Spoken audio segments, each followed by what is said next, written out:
অন্যথায় হলে আমরা ঈদের পর পর্যন্ত এই আন্দোলন চালিয়ে যাবো এবং এর ভিতরে আমরা ক্যাম্পাসকে পুরোপুরিভাবে বন্ধ করে দেবো, শাটডাউন করে দেবো। আমরা আমাদের দাবিটি সুস্পষ্ট ও যৌক্তিক হিসেবে রাখার জন্য এতটুকুতেই সীমাবদ্ধ রেখেছিলাম। শুধু তাই নয়, যাতে আমাদের এই দাবিটি কেউ ভুল না বুঝে বা কেউ কোনো রাজনৈতিক সংশ্লিষ্টতা বা স্বার্থ খুঁজে না পায় বা কেউ চাইলেও ভিন্ন খাতে যাতে দাবিত না করতে পারে, তাই আমরা আরও সুস্পষ্ট করার জন্য বলেছিলাম সেই শিক্ষক যে কোনো এডুকেশনাল ব্যাকগ্রাউন্ডেরই হোক, সে যে কোনো ইউনিভার্সিটি পড়ুয়াই হোক, ব্যক্তিগতভাবে সে যে কোনো রাজনৈতিক বা অরাজনৈতিকই হোক না কেন, মতাদর্শই হোক না কেন, আমরা সে বিষয়ে কোনো মন্তব্য করব না। আমরা শিক্ষার্থীরা নির্দিষ্ট করেও দিব না কোনো শিক্ষকের নাম। আমরা পূর্বের যে বিসি ছিলেন সেই বিসিকে রাখার বিষয়ে বা অপসারণের বিষয়ে কোনো রকম মন্তব্য করবে না। সরকার আমাদের শিক্ষক সমাজ আছেন, তাদের সাথে আলোচনা করে বিবেচনা করে যে কাউকে নিয়োগ দিক আমরা তা মেনে নেব।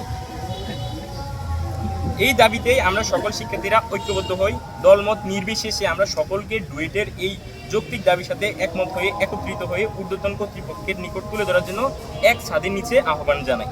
সেই অনুসারে আমরা বিগত এক সপ্তাহ ধরে ক্যাম্পাসে এবং স্বল্প সময়ের জন্য আমাদের মূল ফটকের বাহিরে শান্তিপূর্ণ অবস্থান কর্মসূচি পালন করে এসেছি। আমরা বিশ্ববিদ্যালয়ের শিক্ষা কার্যক্রমে ন্যূনতম ব্যাঘাত যাতে না ঘটে সেদিকে সর্বোচ্চ খেয়াল রেখেছি। আমাদের একাডেমিক ক্যালেন্ডারে এখন পরীক্ষা চলতেছে, আমরা আমাদের আন্দোলন কর্মসূচি যেন পরীক্ষা কার্যক্রমে কোনোরূপ ব্যাঘাত না ঘটাই সেটাও সুনিশ্চিত করেছি। মধ্য কথা, আমাদের বিশ্বাস ছিল একটি গণতান্ত্রিক ও শান্তিপূর্ণ রাষ্ট্রে শান্তিপূর্ণভাবে দাবিগুলো তুলে ধরবো এবং আদায়ের চেষ্টা করব। তারই ধারাবাহিকতায় আমরা গতকাল 17ই মে সকাল থেকে আমাদের ক্যাম্পাসের ভিতরের মূল ফটকে শিক্ষার্থীরা অবস্থান কর্মসূচি পালনের চেষ্টা করব। আমাদের পূর্ব অবস্থান থেকে আমরা একটু সরে যাইনি, যে চিন্তা ভাবনা ছিল তার একটু ব্যত্যয় করতে দিইনি। আমরা সব আশঙ্কা সতর্কতাকে নাকচ করে দিয়ে কোনোরূপ সংঘাতে ষড়যন্ত্রে আমরা পা দিইনি। আমাদের এই বিশ্বাস ছিল যে গণতান্ত্রিক এই দাবি জানাতে যদি আমার সত্যি শান্তি শৃঙ্খলা বিরোধী কোনোরূপ কাজ হয়ে থাকে, তবে আইন শৃঙ্খলা বাহিনী আছে, তারা তা প্রতিরোধ করবেন বা গ্রেপ্তার করবেন আমাদেরকে। আমরা যথারীতি সকাল থেকে আমাদের শান্তিপূর্ণ অবস্থান কর্মসূচি পালন করি, যাদের পরীক্ষা ছিল তারা পরীক্ষাতে অংশগ্রহণ করি। কিন্তু সকালে ডুয়েট ছাত্রদল বাহিরের ভাড়াটিয়া টোকাইদের সাথে নিয়ে ডুয়েট গেট ভেঙে বিশৃঙ্খলা সৃষ্টি করে গেটে ঢোকার চেষ্টা করে। এ সময় ভিতরে থাকা শিক্ষার্থীরা তা প্রতিহত করার চেষ্টা করলে এবং তাদের উপর বাহির থেকে ইট পাটকেল ছুঁড়ে ও দেশীয় অস্ত্র নিয়ে আতঙ্কিত হামলা চালায় ছাত্রদল ও তাদের সহযোগী বহিরাগত টোকাইরা। সংঘাতে আমাদের 18 জন শিক্ষার্থী আহত হয় এবং তাদের মধ্যে 12 জন গুরুতর আহত হয়। আইন শৃঙ্খলা বাহিনী কোনোরকম নিরপেক্ষ ভূমিকা পালন না করে তারা ছাত্রদলের ক্যাম্পাসে অপ্রস্তুত শিক্ষার্থীদের উপরে টিয়ার শেল নিক্ষেপ করে। জনগণের কাছে এবং রাষ্ট্রের প্রধানমন্ত্রীর কাছে আমাদের দাবি, আপনার রাষ্ট্রের নাগরিক ও ডুয়েটের শিক্ষার্থী হিসাবে আমাদের দাবি থাকবে আমাদের যৌক্তিক দাবিটি মেনে নিয়ে আমাদেরকে বাধিত করবেন। আর এই ঘটনার সাথে যুক্ত সকল হামলাকারীদের যথাযথ বিচার করে রাষ্ট্রের শান্তিপূর্ণ অবস্থা বজায় রাখবেন এবং জনগণের আস্থা বজায় রাখবেন।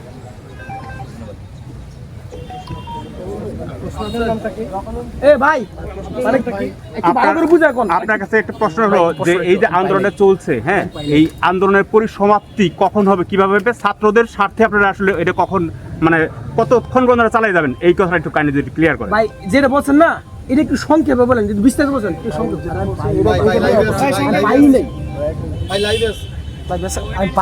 আমার একটু সংক্ষেপে একটু করতে অন্য কিছু আপনাকে স্ক্রিপ্ট দিয়ে দেবে, একজনের কাছ থেকে নিয়ে নিয়ে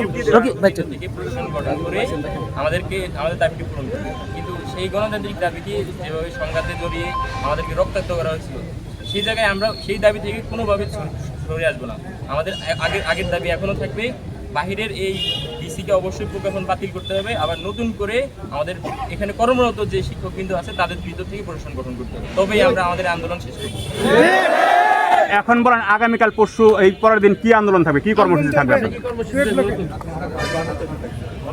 বলেন। আচ্ছা, আমাদের এখন আমরা যে শান্তিপূর্ণ অবস্থান রাখতেছি বা যে সহাবস্থানের যে চিন্তাধারা আছে সেটা আমরা বজায় রাখার চেষ্টা করবো। আমরা রাষ্ট্রের কাছে আপনাদের মাধ্যমে প্রধানমন্ত্রীর কাছে, শিক্ষা সচিবের কাছে কিংবা শিক্ষামন্ত্রীর কাছে আবেদনপত্র চিঠি জানার চেষ্টা করবো। তারা আমলে নিলে আমরা সহাবস্থান ধরে রাখবো এবং শান্তিপূর্ণভাবে এই সংঘাত শেষ করার চেষ্টা করবো। কিন্তু যদি তা আমলে না নেয়, আমরা অবশ্যই সন্ধ্যার পরে আরো বৃহত্তর কর্মসূচি এবং কঠোর কর্মসূচি জ্ঞাপন করবো। ক্যাম্পাস বন্ধ হয়ে যাবে শুক্রবারে, সেই ক্ষেত্রে এই যে বন্ধ হয়ে যাবে, ঈদের ছুটি শুরু হয়ে যাবে, তো আপনাদের আন্দোলনে কিভাবে কন্টিনিউ করবেন, ছাত্ররা কিভাবে থাকবে এখানে? আমাদের অবশ্যই দাবি থাকবে ঈদের আগে যেন এই সংঘাত নিরসন করে। অন্যথায় হলে আমরা ঈদের পর পর্যন্ত এই আন্দোলন চালিয়ে যাবো এবং এর ভিতরে আমরা ক্যাম্পাসকে পুরোপুরিভাবে বন্ধ করে দেবো, শাটডাউন করে দেবো।